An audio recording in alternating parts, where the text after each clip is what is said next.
do our reading. We shall engage and participate in the evolution of our consciousness through reading.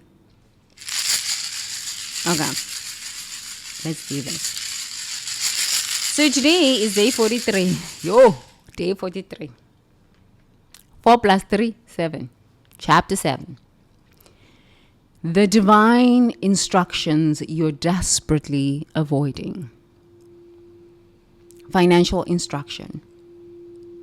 The money mentor resistance. I have not turned my ear away from divine instruction. Divine instruction about money comes through practical advisors, financial mentors, and your own inner wisdom about abundance patterns. But you turn away from financial guidance because receiving it means admitting you don't know everything about money. Your ego would rather maintain financial dysfunction than accept help that challenges your money beliefs or requires changing comfortable patterns. Rita has been struggling with debt for 8 years while her financially successful sister offers to help create a budget and debt payoff plan. Rita always deflects these offers, saying she'll figure it out herself or that her sister doesn't understand her situation. She turns away from proven financial instruction because accepting help would mean admitting she's been making poor financial choices and would need to change spending habits she's not ready to release. Turning away from financial instruction keeps you trapped in cycles of scarcity and financial chaos. You resist guidance that would transform your financial reality because your ego is more invested in being right about money than being successful with money. You choose familiar financial struggle over unfamiliar financial growth. Embodiment practice. Think of financial advice you've received that you immediately dismissed or ignored. Feel where the resistance lives in your body. Often the chest tightens, jaw clenches, or shoulders rise when wisdom threatens your financial ego. Say, I am open to financial wisdom from all sources. My ego steps aside so my abundance can grow. Oh, this one, let us read again. Oh, let us read, Charlie. Let us read, Charlie. I'm ready for this one. This one I'm ready for. Let us speak. Okay. Divine instruction about money comes through practical advisors. True. Financial mentors. True. And your own inner wisdom about abundance patterns. Okay. So we all start with practical advisors. My dad was a financial advisor, an insurance broker. He had his own brokerage. So I grew up with financial literacy as part of daily lesson. If it wasn't, hold on. I just need to make sure that my mic is working real good. Real good. Okay. So if it wasn't spiritual Christian mysticism as my daily lesson, 4 hours a day, on my way to school, on my way back, waking up at 3 o'clock in the morning and reading the Bible, it was financial literacy. Because my dad grew up in business. His dad had a business. His grandfather had a business. And so I grew up in entrepreneurship. This is what I know. This is really everything I know. I kind of understand employee lifestyle, which there's nothing wrong with employee lifestyle. We all go into corporates, we all go into jobs, take jobs so that we can learn about the business world. That's what my journey about through jobs taught me, is the process. Like my call center jobs taught me about lead gen and sales. It really did teach me about sales. And then when I was, I've done so many jobs. I've worked so many jobs. I've worked so many jobs. But most of my jobs have been in sales. The only job that I didn't have that was in sales was when I was trading equities on Wall Street. So that is the only job that I have done that truly wasn't in sales. I took a few jobs. I took a few jobs which were not in sales, but I hated them. Honestly, I really hated those jobs because I felt like I wasn't working at my peak performance.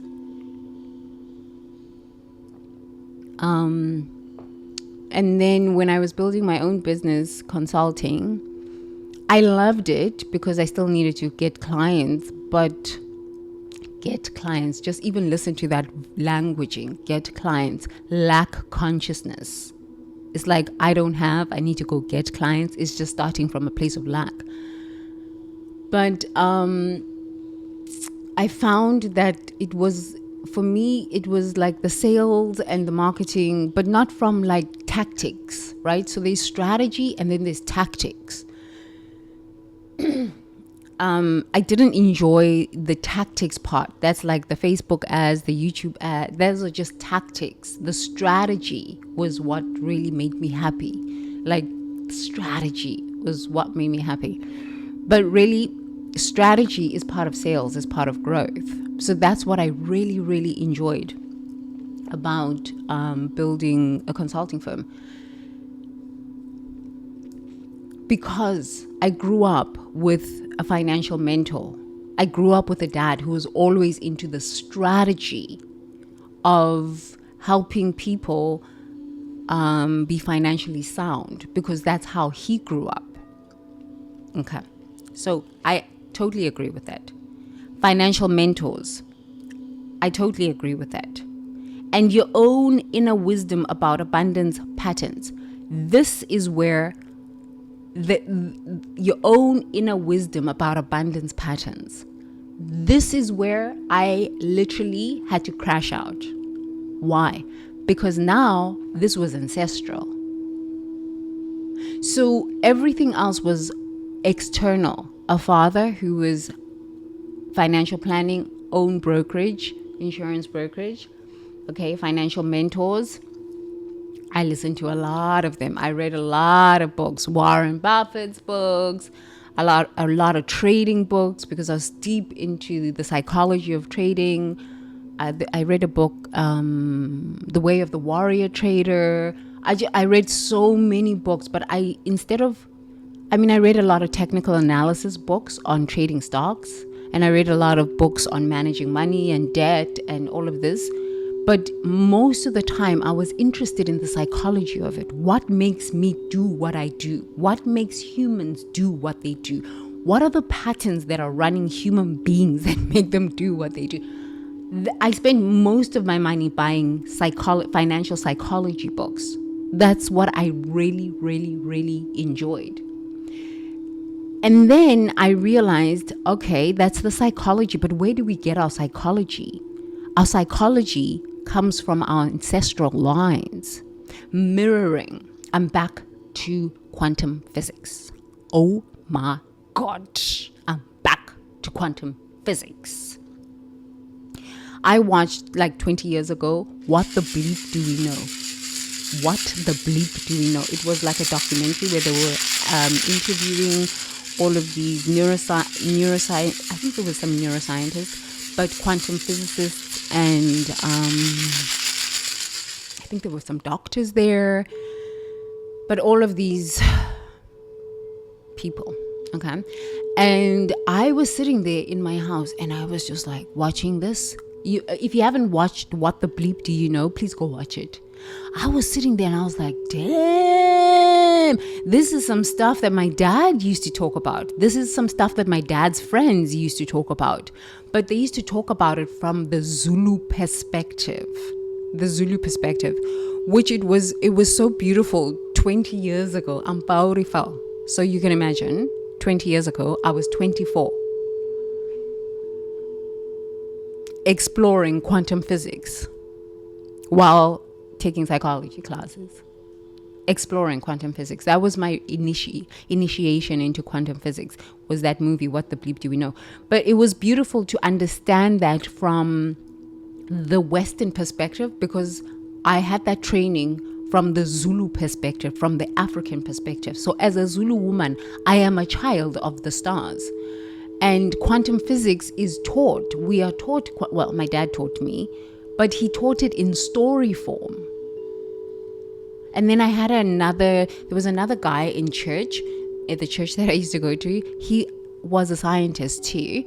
And I used to go to him for science lessons on like twice a month, and tutoring on Saturday. And I would have these deep conversations about the universe, about stars and science. I mean, growing up in Soweto during apartheid was quite something, but I still had access to really great minds. So the reason I'm sharing this with you is that, yes, you can have teachers on the outside. This is good. Like all of the financial literacy people, all of the, financial literacy, financial advisors, financial coaches. This is good, but it's still on the outside. It's like tactics. Do this and you will get this. Do this and then you will get this. Okay? That's presupposing that life and the markets and life, which is the markets, because the markets are breathing entities, is always going to be the same, and it's going to continue. Okay? That is presupposing that there's not going to be any COVID or disasters that shut down economies for a period of time, right? So when we are studying these pay off your debt like this, do this, do that, do this, do that, and invest in Bitcoin, invest in stock market, invest in this, you are going to get great results. Okay, presupposing that everything is going to be normal. COVID showed us that, change is, boom, just around the corner. Just around the corner. And if you do not understand what is truly running you, the patterns, the thought forms, the neurobiology, your nervous system, if you do not understand what is running and you haven't spent time in investing in what is it? Not psychology. Investing in investigating. Yes, investing in investigating your own neurobiology, your nervous system, how it responds to stress levels, unpredictable stress levels, which and unpredictable change, what your ancestry have, how your ancestry have responded to financial stress. You will find yourself doing things you have never considered doing, or you were doing these things and you took a break from doing these things, and now when financial stress comes, you revert back to what you are. Who you are, there you find yourself. Where you go, there you find yourself. You can leave one country and go to the next country. Who you are, there you are. Where you go, there you are. You will find yourself doing all sorts of things. You will, oh my goodness. You will end up in prison. You will be involved in cryptocurrency scams. You will be involved in gold romance scams. You will find yourself, human beings at graveyards. because you don't know who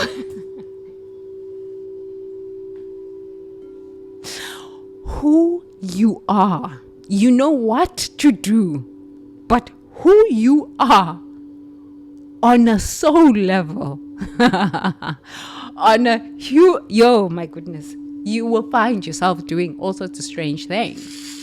All sorts of strange things. I've always been so in love with investigating who I am on a soul level, but also on an ancestral level.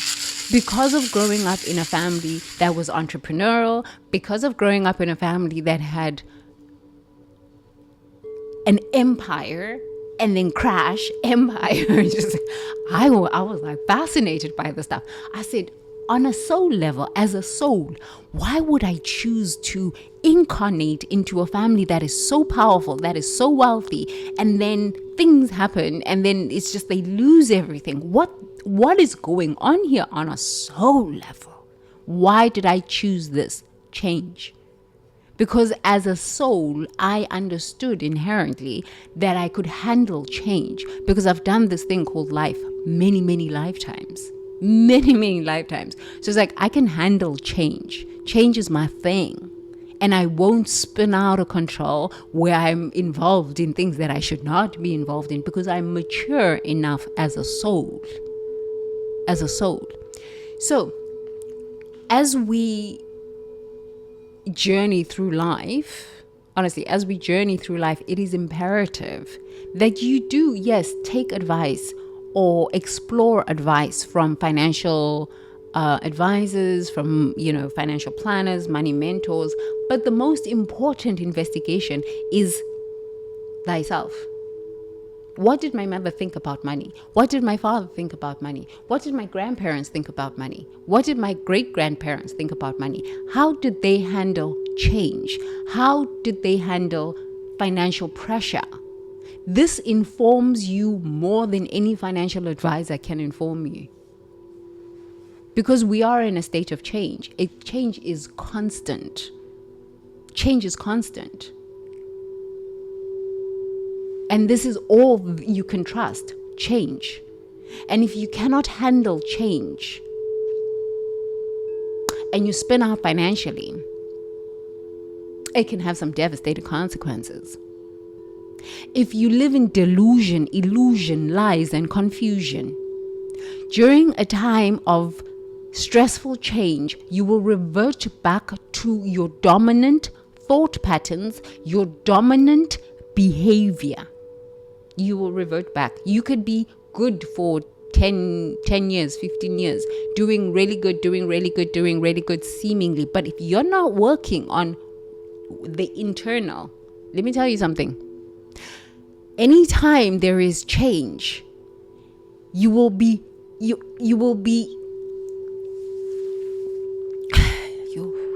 in so much fear because you don't know what to do, because you haven't worked on yourself.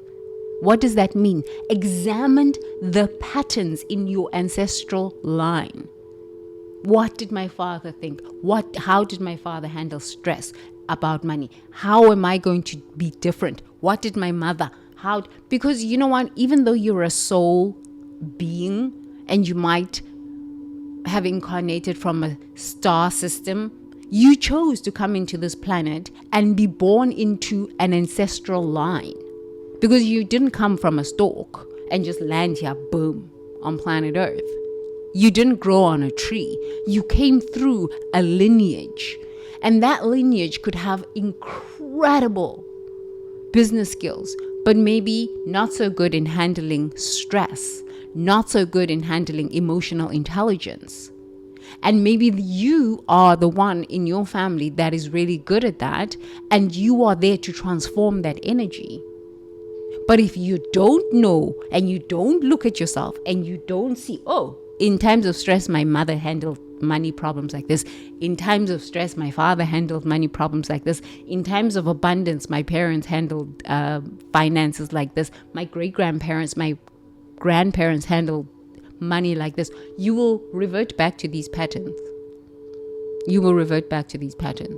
That's why I never went to go get initiated as a shaman in Africa, because I was looking at this and I was just like, yo, I've spent so much time, so much money working on just my own understanding of the ancestral patterns that I've gone through. I am not taking on some great grandmother's and patterns, energetic patterns, and now I'm going to play that out, and I'm like, oh, this ancestor, I say, oh my goodness, no. When I was having a spiritual awakening, I would go out into the desert and just lie on the desert floor and just look at the stars. Just look at the stars and say, I come from abundance, and in abundance I remain, because I live here on planet Earth. Just looking at the stars, the stars. It is so important to understand your ancestral energy around health, around money. There is no wealth without health. So if stress levels were high in your family around the subject of money, anytime there is money stress, money problems, money change, yeah, I'm just saying. Okay, that's my sharing for the time. Okay, so divine instructions about money comes from practical advisors. We spoke about this. Financial mentors. We spoke about this. And your own inner wisdom about abundance patterns. Your inner wisdom is more important than any financial advisor, than any financial advisor, any financial mentor. But that would presuppose that you have done the inner work. And most of us have not done the inner work. We haven't. So we are basing our financial decisions based on somebody else's ancestral patterns, or what the system is telling you through financial advisors, through financial mentors, what is good for you. And then when these systems collapse, you're like, I don't know what to do. I trusted the system. I trusted the system. And my financial advisor told me that this would work. But he's a human being, or she is a human being too. She's got her own limitations. He's got his own limitations. He's selling a product of a company. So yes, he can give you advice. Yes, they can give you advice. But that advice is filtered through their own perspective. That advice is filtered through their own fear. That advice is filtered through their own ancestral patterns. You have no idea what their grandparents were doing, what their great-grandparents were doing. And if they have money anxiety themselves, oh my goodness. On top of that, it is top down from whom? Who is this system? Annihilation consciousness? Who is this system that is selling all of these financial products? I'm not saying that they're good nor they're bad, but who is this system? If these systems start collapsing, all of these systems start collapsing, and they collapse the stock market to prop up crypto, or crypto is unstable and the stock market is rallying, you're now damn confused, because you don't even know who's running the system. You don't know who's running the system, do you? I don't. Do you know? The stock market, the New York stock market, they say it's the SEC. Okay, who is the SEC? It's just a bunch of people who also have their own ancestral wounding around money, and you have oh God, you have no idea. But when you start zooming out and zooming out and zooming out, you start to realize that it's kind of like we're in a simulation and it's a bad joke.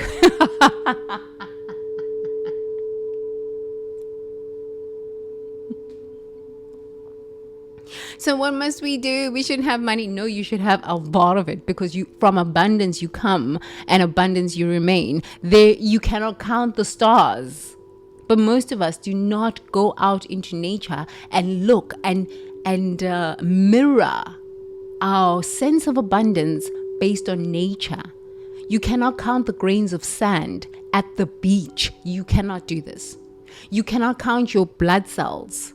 Why? Because they keep multiplying. They keep renewing themselves. They keep revitalizing themselves. This is the mirroring we should be interested in when it comes to our abundance. It's great to get teachings from other people, but the true honest mirroring, the truth, not the delusions, the illusions, the lies and the confusions that just change whenever they feel like changing. Unchangeable truth is that from abundance you come, and in abundance you remain. So you do not need to steal. You do not need to copy paste, because all of these things start backfiring on you.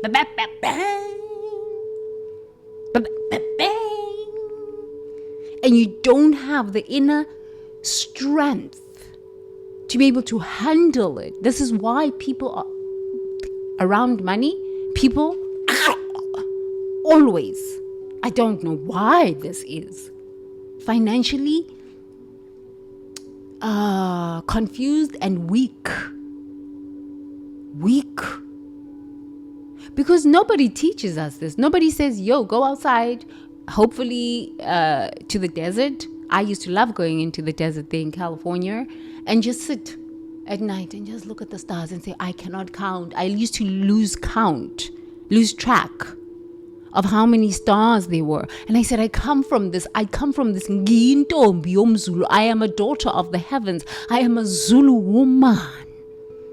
Zulu means heavens. I come from this. I am this. So no matter what financial situation I find myself in, the heavens in me will make a way out of no way. I will remember who I am. And in the remembrance of whom I am useful on this planet. Why? Because as these systems are collapsing, so many humans, oh my goodness. I'm just saying. Okay. So, divine instructions about money comes through practical advisors, financial advisors, and your own inner wisdom about abundance patterns. But you turn away from financial guidance because receiving it means admitting you don't know everything about money. Nobody knows everything about anything. So there's nothing to feel ashamed about if you don't know everything about money. How can you know everything about money? Plus taking care of your children, plus taking care of your own health issues, your own stress levels, your job. I mean, it's overwhelming. It's overwhelming. Nobody can know everything about everything. I don't know everything about everything. Who knows everything about everything? No one. So it's okay to just say, you know what? I'm struggling in this area of my life. I'm like, I don't know. Let me go learn. I am on a learning experience now. I'm going back to quantum physics, and now I'm going to really get focused on quantum physics. I've always loved quantum physics because the Zulus were always into quantum physics, but we taught quantum physics from, well, my dad taught me this, from a more spiritual and storytelling perspective. My dad was always into this. My dad's friends were always into this. One of my dad's friends, let me share with you, he didn't even know when he was born. He didn't have a birth certificate. Like, honestly, this man was like one of the wealthiest men in Soweto during apartheid. Like the wealthiest man. And he was so simple. He didn't have Rolex watches. He didn't have fancy cars. He didn't have any of the stuff. But he owned insane amounts of land. He owned cows. And he ran businesses in Soweto. And he was so smart. Like, this man was so smart. He didn't even go to school. He didn't even know how to count. Okay? He didn't know how to count. I would be the one, because I was going to private school. My dad would sell him insurance. So he was like my dad's kind of bestie. So my dad would pick me up from school and we would stop at his businesses, one of his business. And because he didn't know how to count, and he understood, well, he knew how to count, but he didn't know how to do all of this calculator stuff and all of this fancy stuff. But he knew how much money he needed to get. So he had people that worked for him and accountants. But sometimes he didn't trust his accountants and the people that worked for him. So I would be the one at like 8 years old, 9 years old, 10 years old. I'd be the one that was counting. And so he used to sell vegetables at wholesale. And so when I would arrive at his store, my dad would go and sit with him and they would talk about insurance. And my dad would sell him insurance to protect his farms and his cows and his wives and his children, and talk to him about business growth. So he was a very, very successful man and had my dad as his advisor. Financial advisor.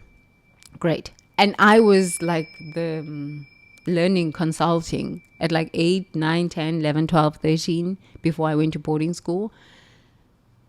And I would be there, go to the store, ask the people who worked for him, how many cabbages did you buy? Because they used to sell wholesale.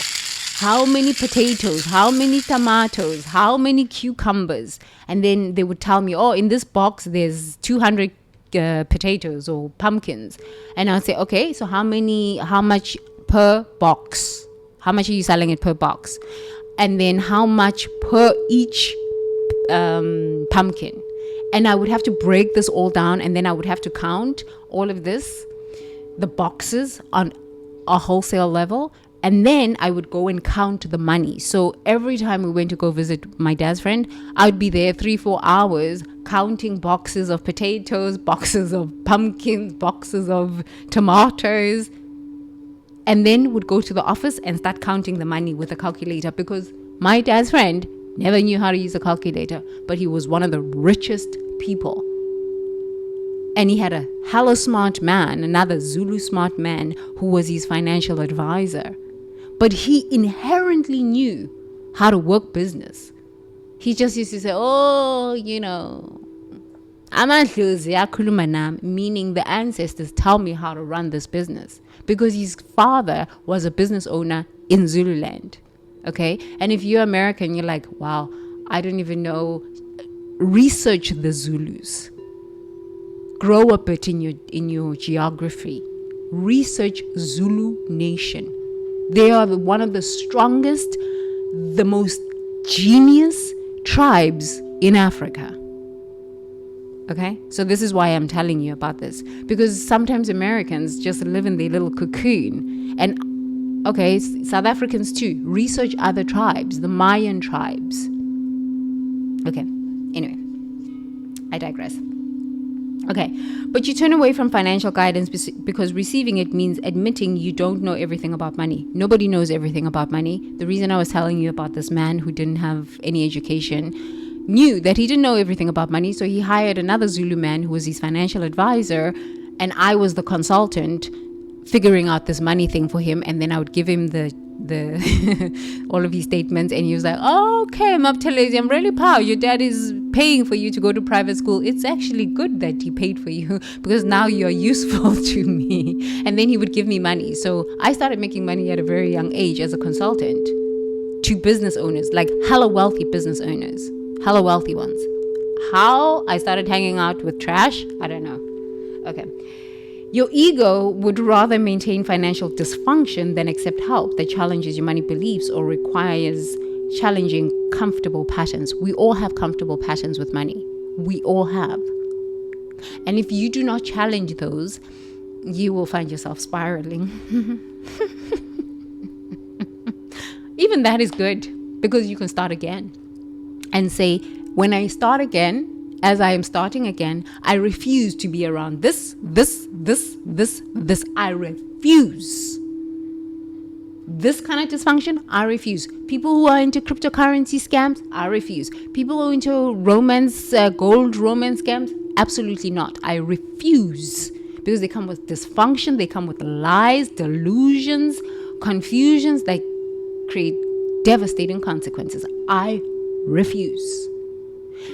The reason I'm sharing this vignette and the story, it's probably not told in the best way. It's okay. I'm just going through the learning, the book, so that we can get to what our mindfulness mentoring session. The reason I'm sharing these things with you is that when you have had a financial setback, you start to doubt yourself, because I've seen it within myself. And you start to question yourself. You're like, how did I become successful? Like, what was going on that now I'm just having so much self-doubt and all of this stuff? How you get out of that self-doubt is to remember how you got to where you were. So let's say you've been very successful, you lose your job. And now your debts are piling up. And now you've got to readjust your finances. The way to come back without feeling shame is to remember how you built. Because those neurosynapses are there, those memories are there, those sensations are there somewhere on your body. They are there. They are there. This is why I refuse to be around latcharaners, leeches, leavers, and liars. Because these human beings have never built anything of substance. They just latch. I refuse to be around people like this. I don't care. I don't care. I'm starve to death, die if you must. I don't care. Why? Because I've had to build from the ground up by myself, starting at 8 years old, working as a consultant, counting cabbages, counting tuk with a calculator. And that's what helped me eventually land on Wall Street. So why am I going to drag lazy people with me? Oh, hell to the no. Won't do it. Did it once, won't do it again. Ever again. The reason I'm sharing this with you is that it is highly important, if you've had a financial setback, to remember how you got to where you were before the financial setback. Go back as early as possible in your life. Child, we're going to do this today. As early as possible, your first time you made money. How did you make money? I was always selling things. Candy at school to children. I was always selling perfumes to the women at church, handbags, all sorts of these things. I used to go downtown Johannesburg and buy these straw handbags. They used to make with straw. And then I would sell these straw handbags to the ladies at church. Not fake handbags. They were straw handbags. And then I stopped selling that, and I used to crochet. And then sell they call them doilies in South Africa. It's things to decorate the couch. You can put them on the couch. You remember our grandmothers used to do that stuff. They'd put these decorations, but I used to make them myself. And then I used to sell my own artwork.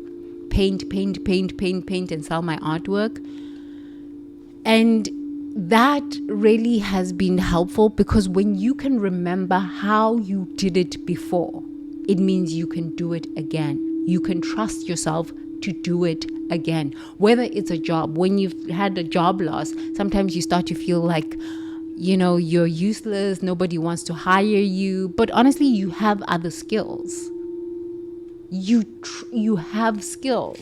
The reason that company hired you is because of your skills. Sometimes when you work in an environment too long, you forget that you are inherently valuable, because maybe it's a toxic environment. Maybe you just got laid off and the grief just overwhelms you and it takes over you. And you're like, I am in loss, and now all of my bills are due, and now all of my troubles. And the grief just compounds and just compounds and just compounds. It's a normal part of change.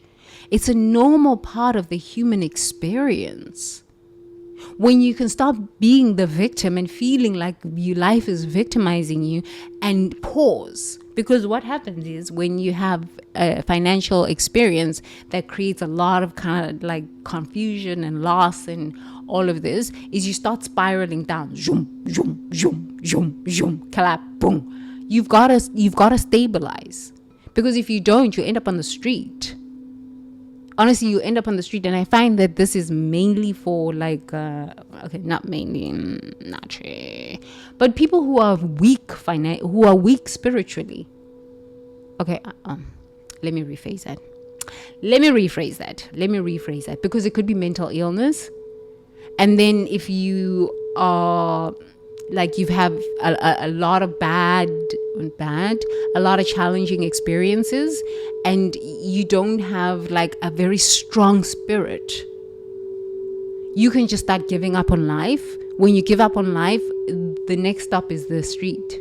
And on top of that, there's nothing wrong with being on the street. I just choose not that life. But honestly, there's really nothing wrong with being on the street. You learn a lot. One of my friends was a journalist, and she went and lived with homeless people on the street. She's like, I learned a lot from that experience.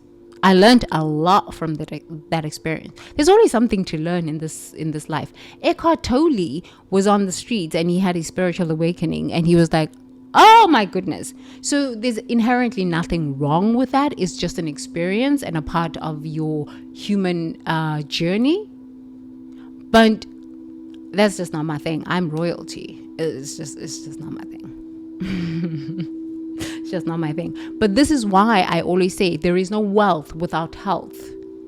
There is no wealth without health. And a majority of us, as we go through the loss experience, a loss of a job that just spirals you out, businesses not doing well because of COVID, and then now because of the financial turmoil all across the world, people will spiral. They will spiral. And if you do not understand your ancestral patterns around money, the spiral, because now all of the fears of your ancestors come up, the grief that was unprocessed by your own mother, your own father, your own grandparents, it will arise in you. You will feel like you are going mad, and then you will definitely go mad eventually if you don't deal with it. So shamans, I'm not a shaman, I'm an Usanusi, high-end mystic.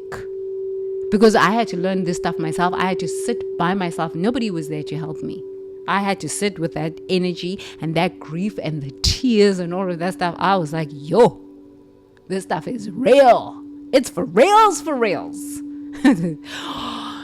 You feel like you're dying.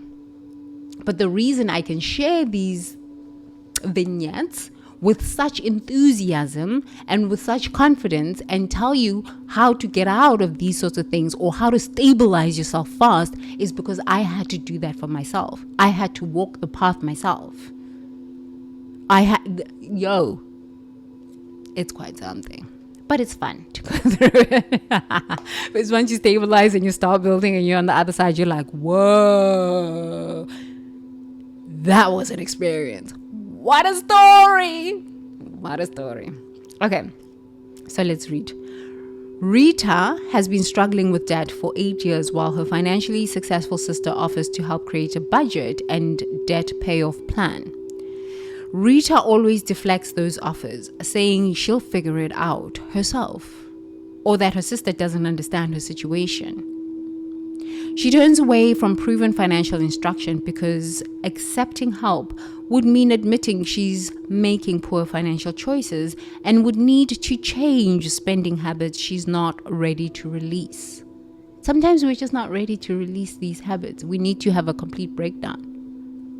I chose my breakdown because, number one, my ancestors came to me during COVID and they were like, "Go, you need to hurry this thing up because what's coming is going to be your damn blessing. It's what's coming is going to be your blessing. It's going to be your inheritance." My dad left me inheritance that nobody can touch because I am going to navigate this collapse with such ease and such grace and with such strength. And now that I've seen what humans are capable of and that your own family will steal everything from you and try to kill you on top of that while they're involved in cryptocurrency scams and gold Roman scams, I want nothing to do with this. So I want no money from them. And I will not take on people's dramas. I will watch as countries collapse and I'll be like, what a story. What a story. No. Your inheritance sometimes from your ancestors is wisdom. The highest form of inheritance is wisdom, because your ancestors can leave you money. Your father can die and leave you money. Your father can die and leave you, your mother can die and leave you a house and all sorts of this stuff. But if there are siblings, there's going to be wars. Will wars. No, I want the house. No, I want all of the bonds and the stocks. No, I want the Rolex watches, and I want this, and I want the business. There will be wars. My dad left me a Mont Blanc pen and wisdom. He said, Tembi, I don't have a lot of money to leave you, my daughter. This was 2017. He gave me a Mont Blanc, 2018. He gave me a Mont Blanc pen and he said, write your truth. Remember the wisdom I taught you. They are going to kill me. And when they do kill me, don't worry, I will be there with you. I will walk with you. I will share what is happening from the other side. This is your inheritance. This is your inheritance. I walk with confidence. I am still. And I know that whatever happens, my ancestors are before me. They see in realms that I cannot see. And they will guide me. And so, how can I not be confident? Why would I shrink? No, my ancestors don't go to hell because we don't understand hell. We have transcended death. We are immortal because we are children of the Zulus. We are immortal. But you too. You can change your consciousness. You can change this idea. Yesterday I was with someone and I just understood that in Africa we live in so much fear of going to hell because of Christian colonization. So much fear of going to hell. I said, well, my goodness, I've transcended that. I just couldn't understand it. I was like, wow, this thing is so deep. It holds you in it. I said, where? But in America, it's the same thing with going to hell. A lot of cultures and a lot of religious dogma has so much reward and punishment attached to it. And we are so caged and colonized by these beliefs. Even the white folk are even caged and colonized by these beliefs too.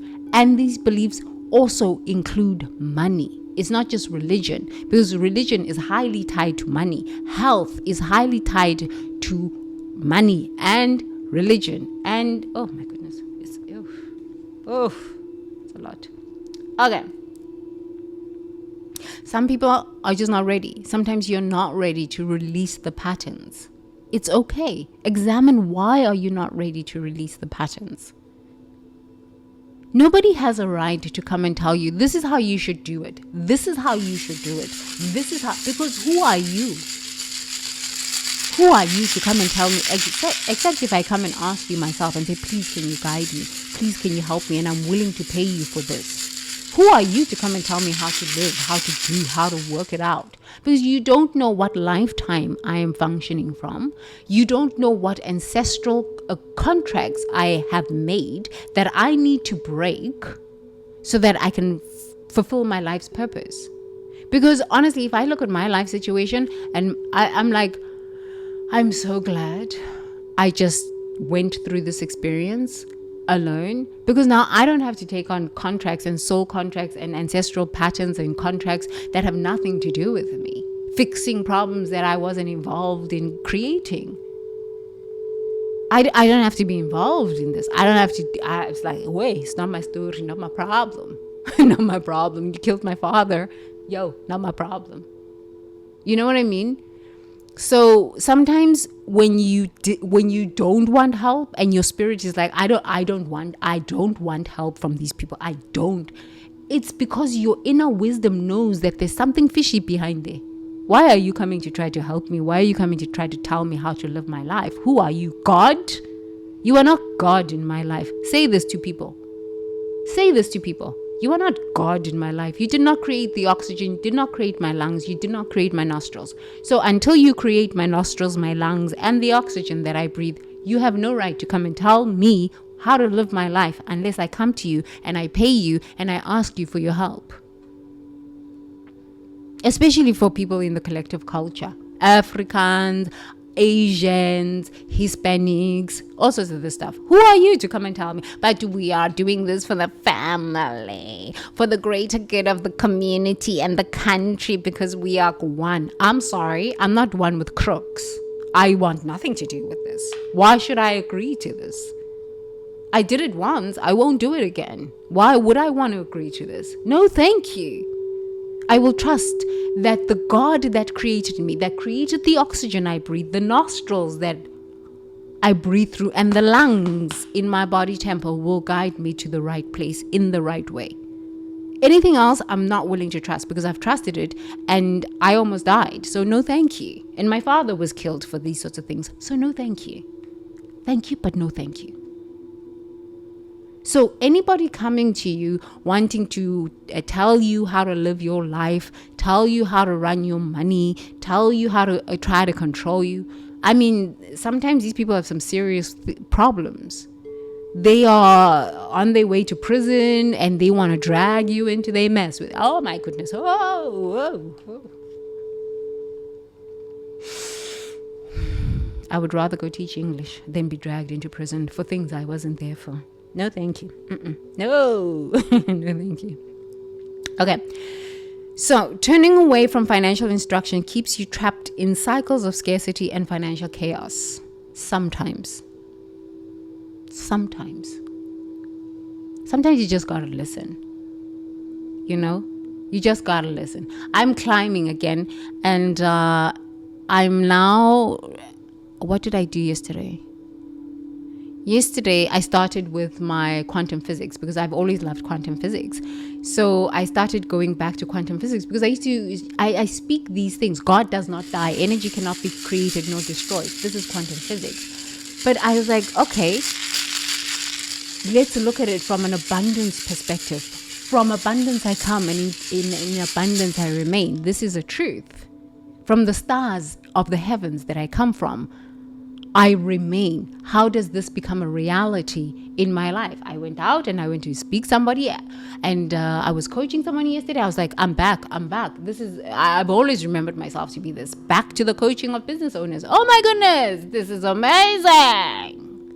Because I remembered how I made money before, when I was 8 years old, consulting for one of the richest men in Soweto.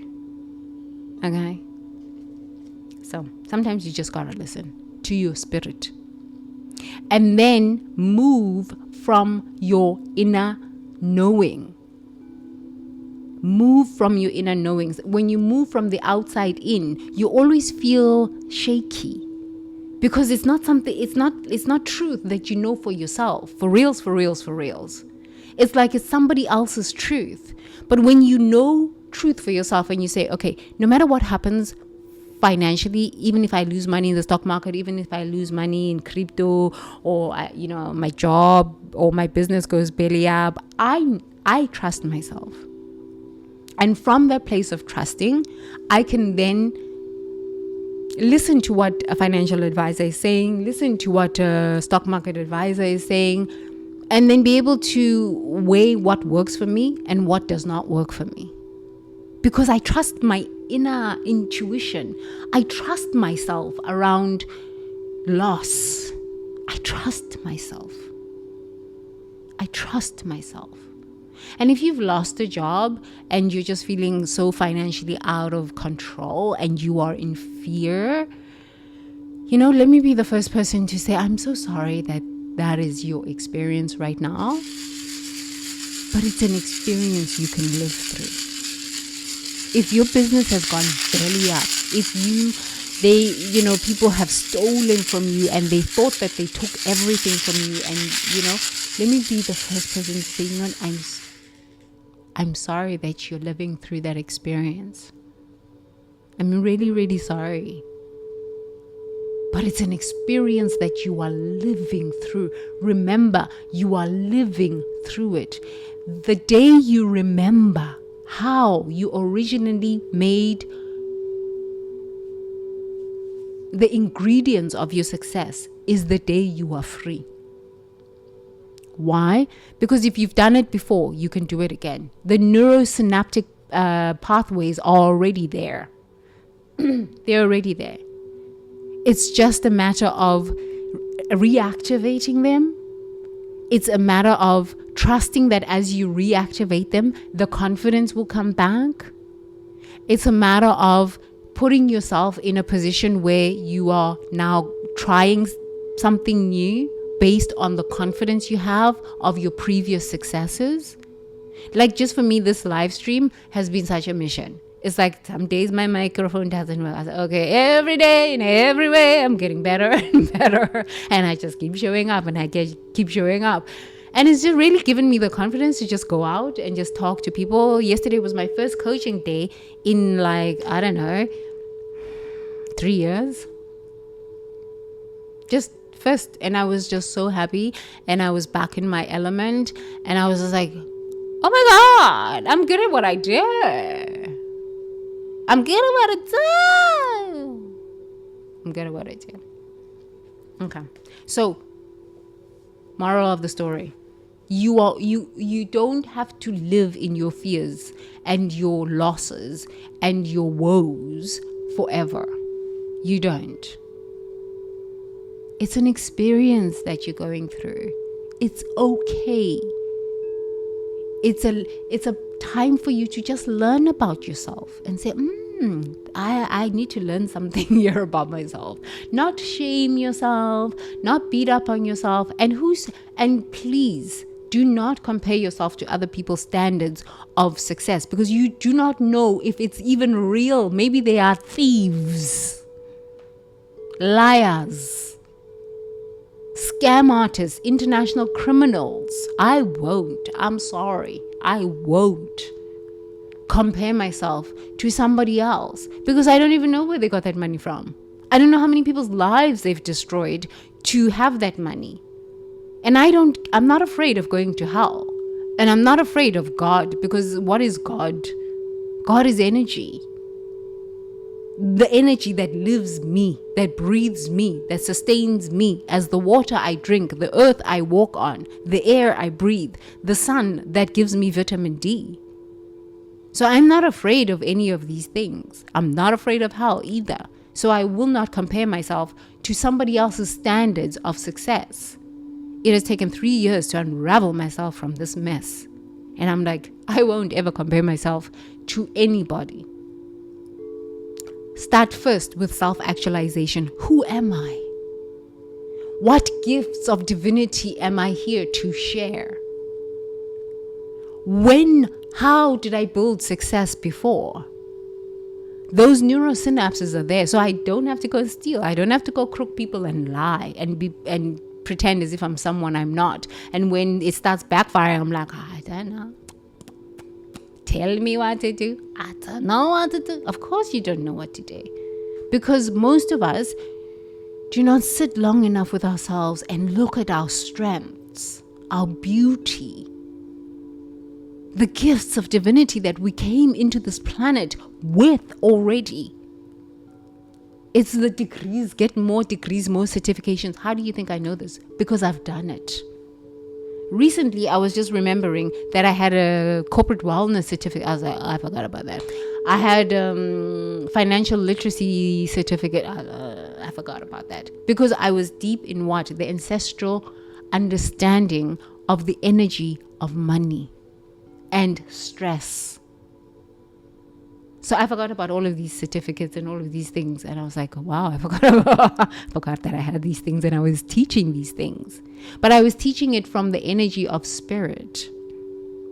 So I digress. Let's move along quickly. Okay.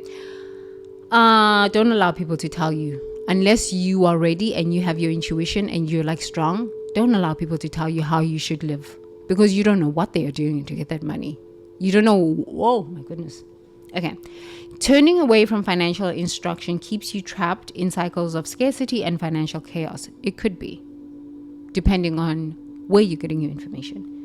You resist guidance that could transform your financial reality because your ego is more invested in being right about money than being successful with the money. Listen to that. Successful with money. With money. So here I am, I'm sharing with you that maybe your financial problems are ancestral. And you're like, yeah, I don't believe in that stuff. I don't believe in that stuff. God does not die. Energy cannot be created nor destroyed. It continues. So your ancestors are your great-grandmothers, your great-grandfathers who have not died. And if they were thieves and crooks and all sorts of these things, and they hung themselves in some cells somewhere, and they were arrested for white-collar crimes and all sorts of these things, these energies live inside of you. So when you have financial problems, you'll find yourself being a thief yourself, and you're like, well, where did these things come from? You haven't broken the ancestral patterns of thievery and lying and all sorts of these things. You haven't broken these. You need to look at these things. And so you might be like, yeah, Tembi, but that's like, how am I supposed to look at these things? You need to work on this. Nobody's going to work on it for you. Maybe your ancestors live in a lot of limitation and a lot of lack consciousness. And as I'm speaking this, it's just stabbing you energetically. You're like, but like, why are you attacking my ancestors? But it's the truth. You were just playing out the ancestral patterns. You're just playing out the ancestral patterns. And you're just unaware. And it's okay. It's not a big deal. Nobody knows everything. That's why they're shamans. That's why they're financial advisors. That's why they are doctors. That's why they are construction workers, architects. You know, we all have a different gift to offer humanity so that the whole can be beautiful. It's okay. It's not a big deal. It's okay. It's not a big deal. Love yourself through it. Okay, so you choose familiar financial struggle over unfamiliar financial growth because growth requires admitting ignorance and changing behavior. Honestly, when I was sitting in the jungle and having my spiritual awakening and my shamanic initiation and grief, I was like, I know nothing. I'm real dumb when it comes to grief. Honestly, I know nothing. Because you know what? The grief of loss, of course, you grieve because you've lost, or you grieve because of a disappointment. You can read books on grief. No. When you go through grief, no. Grief is something else. It will cut you to the very core. Grief is something else. And then what I realized that I was also going through ancestral grief and I was going through anticipatory grief. I said, yo. Because now, as I've been sharing with you about I've been sharing with you about the job losses and the healthcare system collapsing and all of these things, I was downloading these things. These truths and this remembrance was activating through me. And I was like, I was in grief for so long. And I was like, I don't understand why it can't be this bad. It can't be this bad. It's showing up as beautiful collapse. Beautiful collapse. Beautiful collapse. So even in your grief, let me tell you something. You were strong. But go through the grief experience. Read your books on griefs, but understand that the books on griefs, I mean, yeah, I can, maybe I should go through the grief because that's my thing. Grief is my thing. Cry when you are grieving. Just cry, but don't make your problems other people's problems. When I was deep in grief, I just sequestered myself because I wanted to really deal with the stuff that was happening within me. It was nobody else's problem. But in the African community, we grieve together. I don't want to co-regulate my nervous system with people who are not co-regulated. I needed to figure out what was going on with my own internal life, people coming to my house trying to kill me, all sorts of this thing. I needed to figure that stuff. And I was like, I just need to grieve by myself right now and figure out what's going on in my life. Now that I'm stronger, I'm like, oh, I'm out talking to people, coaching again. I'm just like, damn, I'm back. But when you're going through grief, give yourself time to cloister yourself and just work on your emotions. It's okay. It's nothing bad. If you need a therapist, talk to a therapist. But find a good one. Find somebody who's not going to let you just sit in your woes. Find somebody who's going to challenge you to grow through it. There's time for you to just grieve and you just like be a victim. It's normal. I went through this. And then there's times where, and then after that, you have to say to yourself, okay, now I got to stop with this now. I just got to stop with this. Got to get on with the program. I just got to get on with the program. And it's best to find someone, a psychologist, a coach, or someone who understands the energy of growth, who's not just going to coddle you through your grief situation and just stay in your grief and just stay in your grief and just stay in your grief. I am that. I was just yelling at my husband about this. I'm like, enough now with this rubbish. Enough.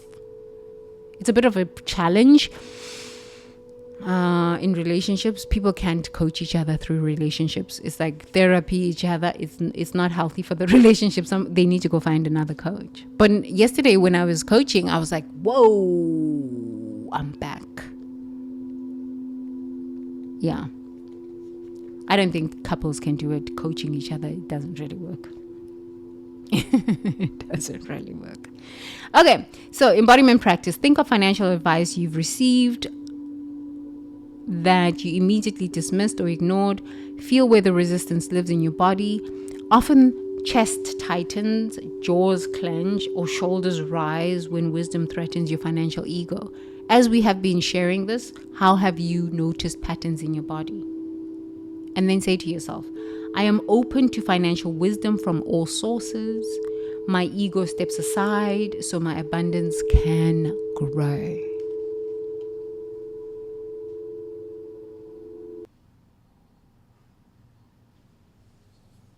My abundance can grow. I don't know why. I really don't know why the background music plays, but I guess it needs to play. I always turn it off. Okay. I'm going to have to redo this background music. Okay. I'm open to financial wisdom from all sources. My ego steps aside so my abundance can grow. The ego. The ego. The ego. Sometimes I've got to look at myself. I mean, who doesn't have an ego? I still have an ego, and I love my ego. My ego saved me. Honestly, my ego saved me from all sorts of mess that I had no idea was going on behind the scenes. My ego said, you're not taking help from anybody, no advice from anybody, because you don't know how any of these people are connected to the $13 billion in cryptocurrency scams. You are not getting yourself involved in this. Not getting yourself involved in this. Yeah. So you never know. Trust yourself, human being. Trust yourself.